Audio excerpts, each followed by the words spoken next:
Yo, what is good, YouTube? Krishan checking back in with another video. So starting this video off with updates of Nick Walker at about 5.5 weeks out from this year's Olympia. And it seems like Nick Walker is keeping the weights pretty tight.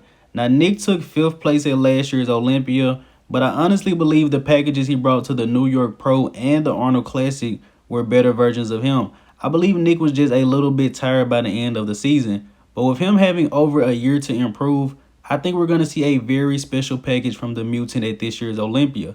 Now, in the next update of the day, we have recent updates from Rafael Brandao. And I think this may be the best I've ever seen Rafa look. Overall, I still think he needs a little bit more ab separation.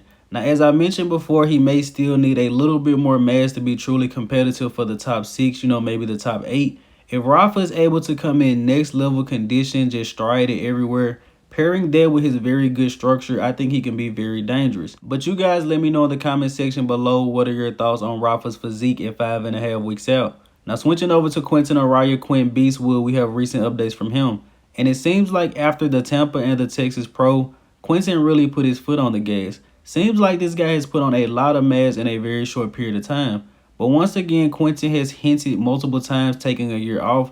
And I think he really wants to hold on to this muscle for a minute. Because as you guys know, when guys put on a lot of muscle very fast, they tend to come in off or very soft.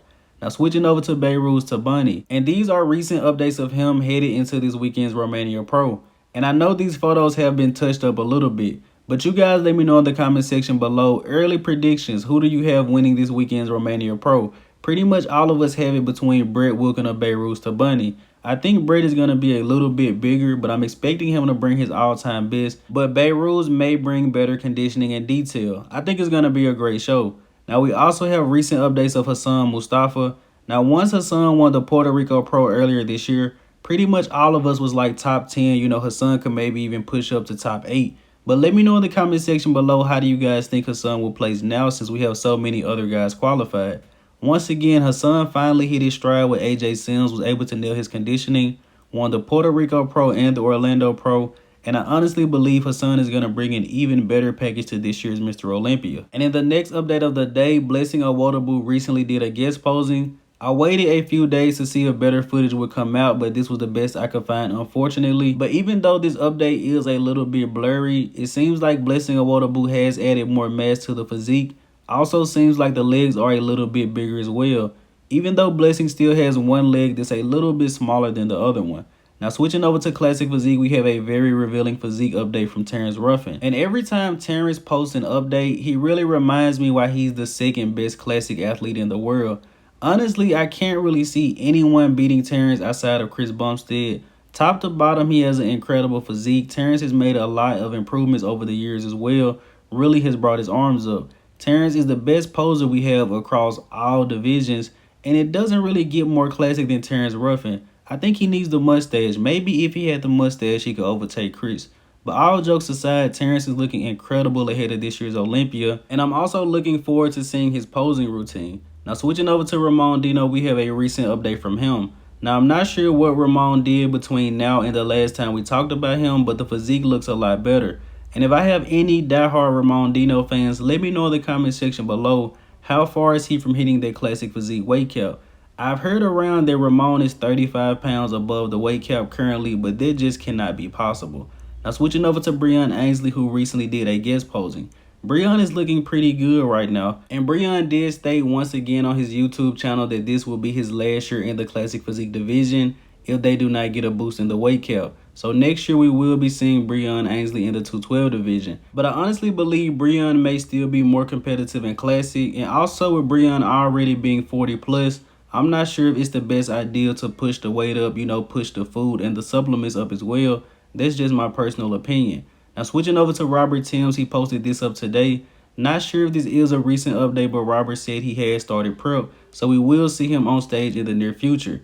And if you guys don't remember, he won last year's Texas Pro, beating out Logan Franklin, went into last year's Mr. Olympia and placed 10th. But overall, Robert just needed more legs, and he said his legs have come up this offseason significantly. Now switching over to Andre Deiu, who is now a classic physique athlete. As I said in my last video, it had been a very long time since I seen this guy hit a men's physique pose. But Andre stated that earlier this year at the Texas Pro, the judges told him that his arms were getting a bit big for the men's physique division, But Andre said he hadn't trained arms in probably a year at that point. So he thinks the physique they're looking for in men's physique, he just won't be able to bring that to them without having to come down in size. So he has decided to move up to the classic physique division, and I will link the full video on his channel in the description below. And switching over to Oleh Kryvyi, the image on the left was posted up by him today.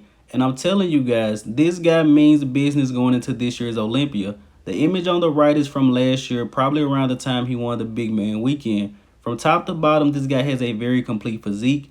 Good arms, good forearms, great midsection, good quads separated all the way up to the hip. I'm almost positive he will be in that top 6 this year. Now switching over to Ahmad Ashkanani, this guy has been quiet for the entire year.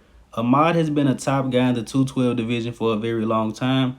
I believe he actually placed second to Flex Lewis at a point. Now Ahmad comes in great condition. The only knock anyone ever has, he doesn't have the most separation, specifically in the quads. But going into this year's 212 Olympia, this is a guy you cannot count out. And similar to the open class, it's going to be very hard to make a prediction for 212.